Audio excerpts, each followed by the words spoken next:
দিন রাত শুধু মুখ নাড়লেই হবে না মা, হাত পাও একটু নাড়ুন, নইলে কিন্তু বাতে ধরবে। ধন্বন্তরী কবরেজের মতো তোমার বাতের চিকিৎসাটা করে গেল। ওহ, ও যদি আমার চোখের চিকিৎসাটা করতে পারতো। ভালো মানুষকে বাড়ির সবাই তোমাকে ঝিয়ের মতো খাটায়, তোমারও তো সকালাত বলে কিছু থাকতে পারে না ছোট, আমি যেদিন এ বাড়ির বউ হয়ে এসেছি সেদিনই আমার সব শখ আহ্লাদ বিসর্জন দিয়েছি। তুমি দেখো না বর্দি, কিছুদিনের মধ্যে আমি এবারে ভোল পাল্টে দেবো, মার চিৎকারও বন্ধ করবো। বড় বউ, ও বড় বউ, দেখ বললো নাকি সব? কিছু বলছেন মা? না তোমাকে না, বড় বউকে ডাকছি।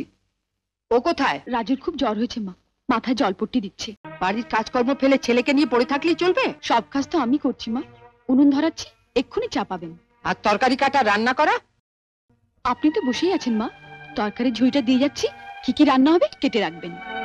আমি আমি তরকারি কাটবো? শুনছো শুনছো, তোমার ছোট বোন কথা শুনছো? না কোটার কি আছে, বাড়ির বউরা দিনরাত খেটে মরবে আর আপনি পায়ের উপর পা তুলে বসে থাকবেন? সংসারটা শুধু আমাদের একার নয় মা, আপনারও। তাই বলে আমি দিনরাত শুধু মুখ নাড়লেই হবে না মা, হাত পাও একটু নাড়ুন, নইলে কিন্তু বাতে ধরবে। শুনলে শুনলে, তোমার ছোট বোন কথা শুনলে? ধন্বন্তরী কবরেজের মতো তোমার বাতের চিকিৎসাটা করে গেল। ওহ, ও যদি আমার চোখের চিকিৎসাটা করতে পারতো।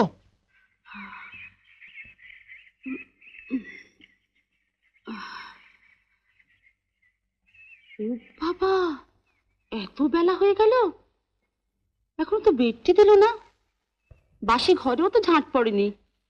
আশ্চর্য, দিদি করছেটা কি এতক্ষণ? আজ রাজুর জ্বরটা কিছুতেই কমছে না, অফিস থেকে ফেরার পথে ডাক্তারবাবুকে একটা খবর দিও তো। ঠিক আছে।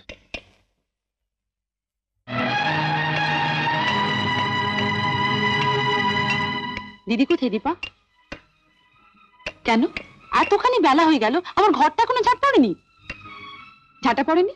না। একটা কাজ করো, ওই তো ঝাঁটা পড়ে আছে, ওটা নিয়ে নিজের ঘরটা ঝাড় দিয়ে নাও। হ্যাঁ কেমন? কি আমি ঝাড় দেবো? তবে কে দেবে? এতদিন যে দিয়ে এসেছে বড়দি।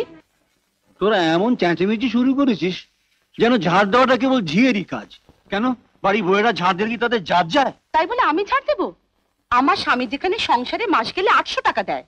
তাহলে তোমাদের যুক্তি অনুযায়ী এই কথা দাঁড়াচ্ছে যে যার স্বামী সংসারে যত কম টাকা দেবে তার স্ত্রীরই ঘর ঝাড় দিতে হবে। তাহলে তো তোমাদের শাশুড়ি ঘর ঝাড় দেওয়া উচিত। না না না, মা হচ্ছেন দেবী, মা কেন ঝাড় দেবেন? তাহলে ঝাঁটাটা আমাকেই দাও, এই সংসারের জন্য তো অনেক করলাম, এটাই বাকি ছিল। এসব কি বলছেন বাবা? এসব শোনাও তো পাপ। তোমরা যে যার ঘরে যাও, আমি সব করে দিচ্ছি। না, তুমি রাজুর পাশে গিয়ে বসো। ছাড় ছোট, যার বাবার সংসারে 500 টাকা দেয় তার ছেলের বেঁচে থাকার কোনো অধিকার নেই এ সংসারে। ঠোঁড়া সাপ আমার ফনা তোলে। মা কোথায় ছোট মা? মাকে একটু ডাকো না। তুমি একটু ঘুমোবার চেষ্টা করো শোনা, তোমার মা এক্ষুনি আসবে। তাহলে একটা গল্প বলো। গল্প?